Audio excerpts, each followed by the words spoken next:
Hello guys, welcome back to an Arora classes. तो कैसे हो आप सब लोग? आई होप आप सब लोग अच्छे से होंगे और अच्छे से पढ़ाई और अपनी स्टडी को कंप्लीट कर रहे होंगे।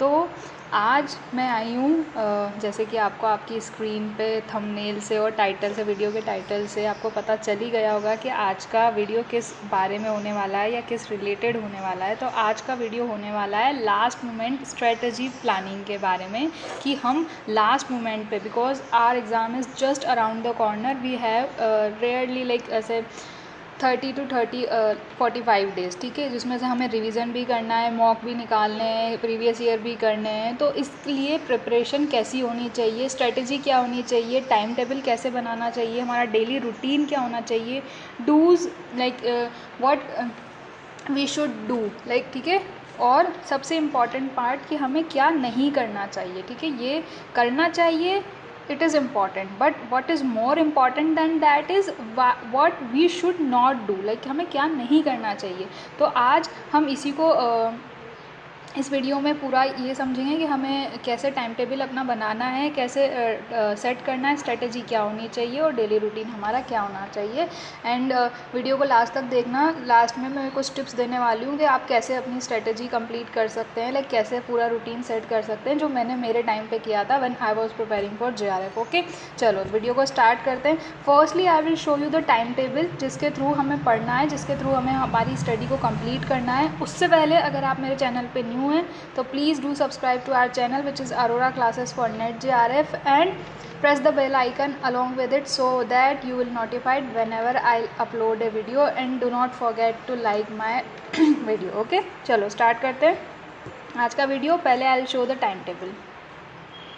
Okay, why I made this time table, because मैं और मेरी friend, like I am very good at making time table और स्ट्रेटजी प्लानिंग में I am very good at, ठीक है। तो मैं लाइक कुछ स्टूडेंट्स मेरे थे और कुछ फ्रेंड्स भी थे जो लोग ये मुझसे पूछ रहे थे कि like Shipra please prepare time table, please prepare time table for us, क्या होना चाहिए, क्या नहीं होना चाहिए, क्या करना चाहिए, क्या नहीं करना चाहिए। तो I have made this time table. फिर मुझे लगा कि चलो आप लोगों के साथ भी मैं शेयर करती हूँ सो दैट यू विल, आपको भी इसका थोड़ा बेनिफिट मिल सके, ठीक है। तो टाइम टेबल क्या है, जैसा कि आपको आपकी स्क्रीन पे दिख ही रहा होगा, डेट मैंने आज ही से स्टार्ट करी है, ठीक है। यानी कि जो आज से भी स्टार्ट करता है उसका भी revision, previous year question plus mock, तीनों 30 डेज़ में कवर हो जाएंगे, ठीक है। ये इस टाइम टेबल के अकॉर्डिंग है, अगर आप इस टाइम टेबल को फॉलो करते हो तो, ठीक है। अब इस वीडियो को लंबा नहीं करेंगे, फटाफट से मैं आपको बता देती हूँ। मैंने हर सब्जेक्ट को, लाइक जो कॉमन सब्जेक्ट्स हैं जिसमें हमें ज़्यादा मतलब मेहनत करने की नीड नहीं है, उनको 3 डेज़ में डिवाइड किया है, ठीक है। और जो प्रैक्टिकल सब्जेक्ट्स हैं उनको मैंने 4 डेज़ दिए हैं, ठीक है। अब चलो पेपर 1 में फर्स्ट आज हमें स्टार्ट करना था हायर एजुकेशन और हायर एजुकेशन, ठीक है। तो मैंने 3 डेज़ दिए हायर एजुकेशन को, सेम मैंने 3 डेज़ दिए ICT को, फिर मैंने वापस 3 डेज़ दिए लॉजिकल रीजनिंग को, और इसमें मैंने इंडियन लॉजिक इंक्लूड नहीं किया था, तो मैंने इंडियन लॉजिक को एक दिन अलग से दिया, क्योंकि इंडियन लॉजिक भी very important for us like to study, क्योंकि यहाँ से भी क्वेश्चन आ ही जाते हैं, ऑलमोस्ट 3 to 4 क्वेश्चन यहाँ से बनते हैं। Then we have teaching. मैंने टीचिंग क्यों बाद में रखा और हायर क्यों पहले रखा, क्योंकि हायर में कंटेंट ज़्यादा है, तो टीचिंग में भी ज़्यादा है, बट टीचिंग समझने के हिसाब से हमें थोड़ा ईजी पड़ता है, और हायर में हमें बहुत सारा कुछ लाइक बहुत ज़्यादा रायता डुल जाता है इन माई लैंग्वेज। तो मैंने हायर को अपने ऊपर रखा और टीचिंग को नीचे लेके आए, फिर रिसर्च को। And one more thing, you can shuffle, like you can shuffle between the subject. आपको जो सब्जेक्ट, जैसे मुझे मैथ्स ज़्यादा हार्ड लगती है तो मैंने मैथ्स को लास्ट में डाला, क्योंकि जो हार्ड चीज़ें हैं वो लास्ट में होनी चाहिए, ठीक है। उसके बाद कम्युनिकेशन को मैंने रखा, पीपल रखी, then I put the math, और यहाँ तक आते आते देखो मैंने पीपल और मैथ को लास्ट में रखा। जो लोग मुझे स्टार्टिंग से लाइक मेरे इनिशियल डेज से फॉलो कर रहे हैं तब उनको पता है कि मेरे को पीपल और मैथ दोनों बहुत बुरी लगती हैं, ठीक है। तो मैंने इन दोनों सब्जेक्ट्स को लास्ट में डाला कि मैं इनको लास्ट में करूँगी, तो देयर आर हाई चांसेस कि लास्ट टाइम पे मैं करती हूँ तो मुझे ज़्यादा चीज़ें समझ, मतलब मुझे चीज़ें याद रह जाएंगी कि अगर मैं स्टार्टिंग में करती हूँ। तो आपको भी जो सब्जेक्ट टफ़ लगता है उसको लास्ट में करो, और ऐसा नहीं है कि वो समझ में नहीं आ रहा है तो आप उसमें घुस ही जाओगे, वो पागल हो जाओगे, इतना मत करो लास्ट टाइम पे। लास्ट टाइम पे इतना नहीं करना होता, लास्ट टाइम पे जो समझ में आ रहा है, जिसमें आपकी कमांड है, जो चीज़ अच्छी लग रही है वो कर लो। पेपर में मैं बोर होती हूँ, मुझे समझ में आता है बट स्टिल मैं बोर होती हूँ, इसलिए मैंने उसको लास्ट में डाला कि ठीक है लास्ट के डेज़ में तो फिर मुझे ये रहेगा कि हाँ पेपर होने वाला है तो मुझे फटाफट करना रहेगा, ठीक है।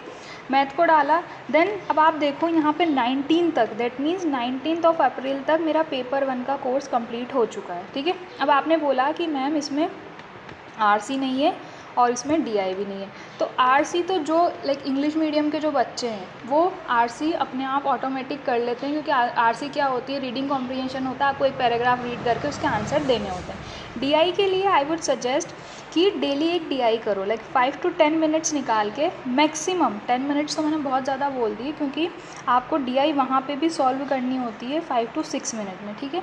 डीआई के लिए प्रैक्टिस करो डेली बेसिस पे, और प्रैक्टिस कैसे करनी है, मैं हमेशा यही बोलती हूँ कि टाइमर लगा के बैठो, ठीक है, और टाइमर पे ही क्वेश्चन सॉल्व करो कि ये मेरे पास 10 मिनट है, मुझे इसमें डीआई सॉल्व करनी है। एक दिन प्रैक्टिस करोगे, 2 दिन करोगे, 3 दिन करोगे, चौथे दिन में ये अपने आप 7 मिनट में कंसाइज हो जाएगी, यानी कि आपको लाइक मिनट्स कम लगने लगेंगे।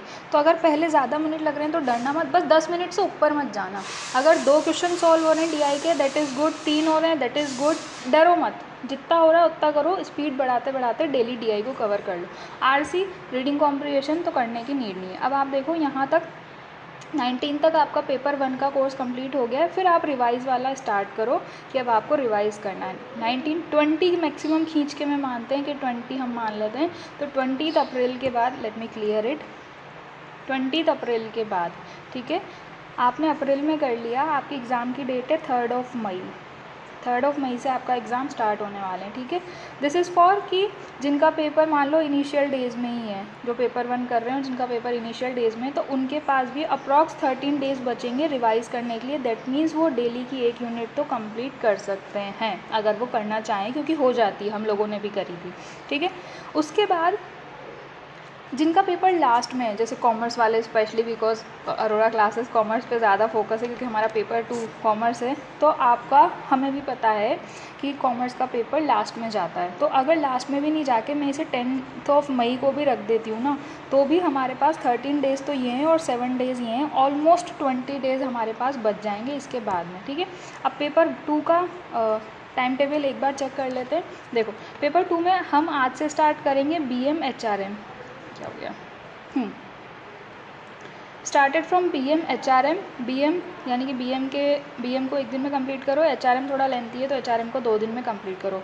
साइड बाय साइड इसके previous year question hand to hand करते हुए चलो। अब इसको कैसे आपको डिवाइड करना, which is very important thing, क्योंकि बहुत सारे बच्चे तो ये, मैंने भी जब स्टार्टिंग में like I am saying it truly very like literally I was saying it, कि जब मैंने अपनी लाइक स्टडी स्टार्ट करी थी ना फॉर नेट JRF, तो मुझे ये समझ में नहीं आता था कि मैं पेपर 1 पहले करूँ या पेपर 2 पहले करूँ, ठीक है। तो अब आपको करना क्या है, स्लॉट डिवाइड करो। मेरे साथ ऐसा होता था कि चलो मैं पहले पेपर 1 कंप्लीट कर लेती हूँ फिर पेपर 2 करूँगी, तो मैंने अपने 2 मंथ इसको दिए, 2 मंथ इसको दिए, बट ट्रस्ट मी ये इतना वर्क नहीं करेगा जितना वर्क करेगा कि अगर आप फुल्ली लाइक डेडिकेटेडली लाइक और कुछ नहीं कर रहे हो, you are not doing anything apart from JRF preparations, तो आप पूरा दिन इसको डेडिकेट कर सकते हो। पूरा दिन लाइक कि अगर आप मॉर्निंग में 7 to 12 भी मानो तो पेपर 1 को दे लो, उसके बाद दिन में आप फ्री हो फिर भी 2 बजे से अगर भी बैठते हो तो 2 बजे से 6 बजे तक आराम से निकल सकता है आपका, पेपर 2 को दे लो। नाइट में आप प्रीवियस ईयर कर लो तो आपका दिन अच्छे से सेटल हो जाएगा। नहीं कि ऐसा डिवाइड कर लो कि मॉर्निंग और नून में मुझे पेपर 1 करना है और इवनिंग के टाइम पे मुझे पेपर 2 करना है। और मैंने ऐसे भी कर रखा था, जैसे मुझे नून के टाइम पे ज़्यादा नींद आती थी ना, तो मैं मोस्टली प्रैक्टिकल सब्जेक्ट उठा के बैठती थी, क्योंकि थ्योरी में आपको और नींद आने लग जाती है, तो प्रैक्टिकल सब, तो ऐसा कुछ दिमाग लगाओ कि आपको किस में ज़्यादा कंफर्टेबल हो। मैं प्रैक्टिकल में कंफर्टेबल नहीं थी तो मैं प्रैक्टिकल ही लेके बैठती थी ताकि मेरी नींद भी उड़ जाए, क्योंकि लास्ट मोमेंट पे आप सोना एडजस्ट नहीं कर सकते हो, क्योंकि सोना is not a good thing कि लास्ट मोमेंट पे सोते हो, ठीक है। चलो BM HRM करना है, then we have BEIB, then we have banking, then we have marketing. Marketing का मैंने पूरा कोर्स अपने चैनल पे कराया हुआ है, लिंक आपको मिल जाएगा यहाँ पे, तो आप जाके देख सकते हो। उसके बाद देन वी हैव FM। देखो अब मैंने FM को भी यहाँ पे 4 डेज़ दिए हैं, देन मैंने अकाउंट को भी 4 डेज़ दिए हैं। स्टेटिक्स हो जाती है 3 दिन में, इकोनॉमिक्स हो जाती है, और ऐसा नहीं है कि ये मैंने बोल दिया कि 3 दिन में हो जाती है, मैंने खुद ने भी करा है, इसलिए मैं एक्सपेक्ट भी यही करती हूँ। हमने तो हमारे टाइम पे 1-1 दिन में करे थे, ठीक है। तो एक्सपेक्ट मैंने यही किया है कि आप 3 दिन में एटलीस्ट इसको 1 यूनिट को कवर कर लो, क्योंकि मैक्स टू मैक्स मैंने जितने भी एवरेज इंटेलिजेंट मोस्ट इंटेलिजेंट बच्चे सब देखे ना, उनका ऑल का एवरेज मिला के मैक्सिमम 3 दिन निकलते हैं। 3 दिन में अगर आपका रिवीजन करना है तो 3 दिन में आपकी 1 यूनिट ईजिली कंप्लीट हो सकती है, ठीक है। Then have economics, then we have tax, tax आप और टैक्स और लीगल, देखो मैंने लीगल को यहाँ भी डाला है, यानी कि लीगल मैंने पूरा दिन, अगर आप 2 दिन 3 दिन लीगल में देते हो तो आपका कंप्लीट हो सकता है। टैक्स मैंने पूरा अपने चैनल पे कराया हुआ है, ए टू जी मैंने कंप्लीट कराया हुआ है। लिंक आपका आई बटन पे शो हो रहा होगा, I will also provide the link in the description box, you can check it out and trust me, इतना ईजी लैंग्वेज में आपको टैक्स कहीं नहीं मिलेगा, तो आप वहाँ से कर सकते हो, ठीक है। प्रीवियस ईयर क्वेश्चन आपके साथ में हो गए, ये हुआ टाइम टेबल, ठीक है। अब इसके बाद करना क्या है, देखो एक इम्पॉर्टेंट चीज़ जो मुझे किसी ने नहीं बताई थी, मैंने जब प्रिपरेशन स्टार्ट करी थी तो मैंने क्या करा था, मैंने गलती करी कि मैंने पहले कंटेंट नहीं करा था, मैंने सीधा जो लगा बोलते हैं ना कि एमसीक्यू करो, एमसीक्यू करो, एमसीक्यू से अपने आप सॉल्व हो जाएगा, पहले कंटेंट करो। मैं हमेशा ये बोलती हूँ कि पहले कंटेंट करो, वरना सीधे अगर एमसीक्यू पे कूदोगे ना तो ये जो बचा कुचा कॉन्फिडेंस है ना, ये भी निमट जाएगा, ठीक है। बहुत सारे बच्चे आते हैं, मैडम कॉन्फिडेंस नहीं आ रहा, कॉन्फिडेंस नहीं आ रहा। अगर डायरेक्ट एमसीक्यू कर रहे हो तो कॉन्फिडेंस आएगा ही नहीं। जस्ट रिवाइज करो कंटेंट को 1 और 2 टाइम, ठीक है, एटलीस्ट 1 और 2 time, this is the minimum, ठीक है। Sorry for the background noise, this is the minimum कि एटलीस्ट 1 और 2 टाइम्स करो। फिर उसके बाद मॉक पे जाओ, ठीक है, मॉक करो। प्रीवियस ईयर क्वेश्चन तो आप लाइक साइमल्टेनियसली कर ही रहे हो, बट फिर मॉक पे जब जा रहे हो ना तो मॉक पे एटलीस्ट आपका कंटेंट 1 या 2 बार रिवाइज हो जाना चाहिए, तब तक जब आप मॉक पे जाओ, फिर आपका कॉन्फिडेंस लेवल बढ़ेगा, ठीक है। ये हुआ कि कैसे करना है। उसके बाद आता है कि अगर आप प्रीवियस ईयर क्वेश्चन कर रहे हो या मूव कर रहे हो, और कुछ क्वेश्चन ऐसे भी होते हैं जो आउट ऑफ द ब्लू जाके आते हैं, मैंने अपने अर्लियर वीडियोस में भी बोला है कि ऐसा नहीं होता कि पूरा सिलेबस 70% में आ जाएगा, there are 30% part apart from it which we will not like provide in 70%, ठीक है। और होता भी नहीं है, कई बार क्वेश्चन कमिटीज से आ जाते हैं, कुछ ईयर्स आ जाते हैं, कुछ चीज़ें नहीं आ जाती, तो 30% हम अनएक्सपेक्टेड लेके करते हैं। तो जब भी मूव करो कुछ ऐसा दिख जाए तो उसे नोट कर लो, डरो मत कि ओह मैं तो ये तो पढ़ा ही नहीं है, या फिर जो पढ़ लिया है उसमें कुछ अगर लैंग्वेज घूम गई है तो आप डर गए हो, डरो मत, कॉन्फिडेंस लाओ, अपने आप चीज़ अपने आप सॉल्व हो जाएगी। ये हुआ कैसे करना है, टाइम टेबल भी बता दिया, डेली रूटीन मैंने आपको बता दिया, 7 to 10 12 आप वो कर लो, 12 to 5 आप वो कर लो, नाइट में आप प्रीवियस ईयर क्वेश्चंस कर सकते हो। डूज़ और डोंट क्या है, द मोस्ट इम्पॉर्टेंट थिंग क्या करना है, एक फिक्स डिसिप्लिन टाइम टेबल बनाओ, ठीक है। जो लोग दिन में पढ़ते हैं वो दिन में पढ़ो, जो लोग सुबह उठ के पढ़ सकते हैं, who are morning person morning में पढ़ो, जो नाइट में पढ़ सकते हैं नाइट ऑल्स हैं नाइट में पढ़ो, जिसको जैसे सूट करता है। आई एम नॉट सेइंग कि मॉर्निंग में पढ़ोगे तो ज़्यादा अच्छे मार्क्स आएंगे या नाइट में पढ़ोगे तो ज़्यादा अच्छे मार्क्स आएंगे, it is not like we can not compare between two, like some person I am the, मेरे को पहले ऐसा लगता था कि मैं मॉर्निंग पर्सन हूँ तो मैं मॉर्निंग में उठ के पढ़ती थी, फिर देन सडनली आई रियलाइज कि अरे यार ठीक है, रात को शांति होती है तो रात को पढ़ाई ज़्यादा अच्छे से होती है, तो मैंने दोनों शिफ्ट में पढ़ाई करी हुई है और मुझे कोई डिफरेंस लगता नहीं है, पर मेरे को लाइक रात की नींद प्रॉपर चाहिए होती है तो मैं रात को सो जाती हूँ मोस्टली टाइम पे, ठीक है। तो आप अपने अकॉर्डिंग इस चीज़ को एडजस्ट कर सकते हो कि आपको कैसे करना है। उसके बाद जो सबसे इम्पॉर्टेंट पार्ट आपका रोल प्ले कर रहा है वो है आपकी डाइट। ऐसा कुछ मत खाना, लाइक ओवर ईटिंग मत करना just for 1 month. I am too foodie, like literally I am too foodie, मतलब मैं खाने में ऐसा कि ये भी खाना है वो भी खाना है, सब कुछ खाना है, वेरी फूडी, ठीक है। बट इस 1 महीने में, because this is the time for your goal, like ठीक है, आपके 6 महीने आपकी पूरी प्रिपरेशन इस पर डिपेंड करती है, तो लिक्विड डाइट पे ज़्यादा फोकस करना, जो आप लिक्विड ले पाओ और that will make you awake, ठीक है, जो आपको जगा के रख सके, फ्रेश कर सके। और कुछ लोग ऐसे भी बोलते हैं द मोस्ट इम्पॉर्टेंट, सिटिंग दे दो 3 to 5 आवर्स की, कंटिन्यूसली बैठ के पढ़ लो, ऐसा कोई कॉन्सेप्ट नहीं है। टाइम ब्लॉक टेक्निक काम करती है जितना अच्छा, ये साइंटिफिकली प्रूव है, मैंने आपको वीडियोस भी दिए हुए थे इस चीज़ के, यस। टाइम ब्लॉक टेक्निक जितना अच्छा काम करती है उतना दुनिया में कोई सी टेक्निक काम नहीं करती है। अगर आप सिटिंग में 3 to 5 आवर्स बैठ रहे हो और आप 1 आवर के ब्लॉक में बैठ रहे हो तो आई अश्योर यू कि ये वाला ज़्यादा प्रोडक्टिव होगा देन दिस, ठीक है। 1 आवर बैठो फिर 10 मिनट्स का ब्रेक ले लो, फिर 1 आवर बैठो फिर 10 मिनट, बस ये 10 मिनट्स का ब्रेक ज़्यादा मत देना।